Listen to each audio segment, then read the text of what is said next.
Hello, welcome to my channel. I am Ayesha. ഞാനിവിടെ Pringles ബോട്ടിൽ വെച്ചിട്ടുണ്ടാക്കാൻ പറ്റുന്ന ഒരു ക്രാഫ്റ്റ് ഐഡിയയാണ് കാണിക്കാൻ പോകുന്നത്. പ്രിങ്കിൾസ് ബോട്ടിലിലേക്ക് യാണിനെ ചുറ്റി വരഞ്ഞിട്ടാണ് ഇത് ചെയ്യാൻ ഉദ്ദേശിക്കുന്നത്. അതിനായിട്ട് ഞാൻ യാണിനെ ഒരു ചെയിൻ ക്രോഷേ എടുക്കാനാണ് പോകുന്നത്. അത് എങ്ങനെയാണെന്ന് നോക്കാം. ആദ്യം ത്രെഡിനെ ഇതുപോലെ ഒന്ന് ഹുക്കാക്കിയിട്ട് അതിൽ നിന്നും ക്രോഷേ നീഡിൽ വെച്ചിട്ട് അടിഭാഗത്ത് നിന്നും ത്രെഡിനെ വലിച്ചെടുക്കാം.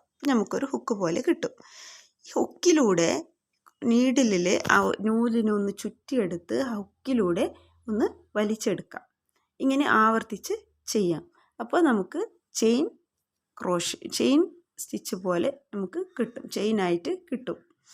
ഇങ്ങനെ നമുക്ക് ഈ ബോട്ടിലിന് എത്രയാണോ ആവശ്യം വരുന്നത് അത്രയും നീളത്തിൽ ഇതുപോലെ ചെയിൻ ക്രോഷേ ചെയ്തെടുക്കാം. ഇങ്ങനെ ചെയിൻ ക്രോഷേ ചെയ്തിട്ട് ചുറ്റി കൊടുക്കുമ്പോൾ നല്ലൊരു ഭംഗി ഉണ്ടാവും കാണാൻ. വെറുതെ നമുക്ക് ഈ യാൺ ത്രെഡ് വെച്ച് ഇങ്ങനെ ചുറ്റി കൊടുത്തും ചെയ്യാൻ പറ്റും. പക്ഷേ ഇത് ഒരു പ്രത്യേക ഭംഗി ഉണ്ടാവും. അതിന് വേണ്ടിയിട്ടാണ് ഞാൻ ഇങ്ങനെ ചെയ്യുന്നത്. പിന്നെ യാൺ ത്രെഡ് അല്ലാതെ ജൂട്ടിൻ്റെ ത്രെഡ് ഇതൊക്കെ ഉപയോഗിച്ചിട്ടും നമുക്ക് ചെയ്യാൻ സാധിക്കും. ഇത് ഞാൻ ചെയ്ത് വെച്ചിട്ടുള്ളതാണ്. ഇതിന് ഈ ബോട്ടിലിന് ആവശ്യമുള്ളത്ര ത്രെഡ് ഞാനിങ്ങനെ ചെയിൻ ക്രോഷേ ചെയ്തെടുത്ത് വെച്ചിട്ടുള്ളതാണിത്. ഇനി നമുക്കിത് ഈ ബോട്ടിലിലേക്ക് ഒട്ടിച്ചു കൊടുക്കാം. അതിനായിട്ട് നമ്മൾ ഗ്ലൂ പിടിപ്പിച്ച് കൊടുക്കണം. നമ്മൾ ചുറ്റി കൊടുക്കുന്ന ആ സ്ഥലത്തേക്ക് ഗ്ലൂ നന്നായിട്ട് പിടിപ്പിച്ച് കൊടുക്കണം. അപ്പോൾ അതിൽ ഈ ത്രെഡ് നല്ല രീതിയിൽ പിടിച്ച് നിൽക്കും, ഒട്ടിപ്പിടിച്ച് നിൽക്കും. ഊരിപ്പോകാനുള്ള സാധ്യത കുറവാണ്. അപ്പോൾ ഇതുപോലെ കുട്ടികൾ വലിച്ചെറിയുന്ന ഇതുപോലെയുള്ള വേസ്റ്റ് സാധനങ്ങൾ കൊണ്ട് നമുക്ക് നല്ല രീതിയിലുള്ള പല അലങ്കാര വസ്തുക്കളും ക്രാഫ്റ്റുകളും ഒക്കെ നമുക്ക് ഉണ്ടാക്കാനായിട്ട് സാധിക്കും.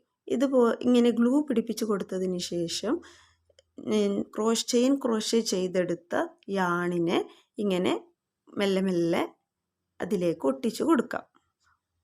ഓരോ വരിയായിട്ട് നമുക്ക് ഇതുപോലെ പിടിപ്പിച്ച് കൊടുക്കാം. ഇതുപോലെ കുറച്ച് സ്ഥലത്തേക്ക് നമ്മൾ ഇത് ചുറ്റി വരിഞ്ഞ് പോകുന്നതിനനുസരിച്ച് കുറച്ച് സ്ഥലത്തേക്ക് ഗ്ലൂ വെച്ച് കൊടുത്തിട്ട് അതിലേക്ക് ഈ യാണിനെ വെച്ച് പിടിപ്പിച്ചുകൊണ്ട് പോകാം. അങ്ങനെ ഈ ബോട്ടിൽ ഫുള്ളായിട്ട് ചുറ്റി വരിഞ്ഞ് കംപ്ലീറ്റ് ചെയ്യണം.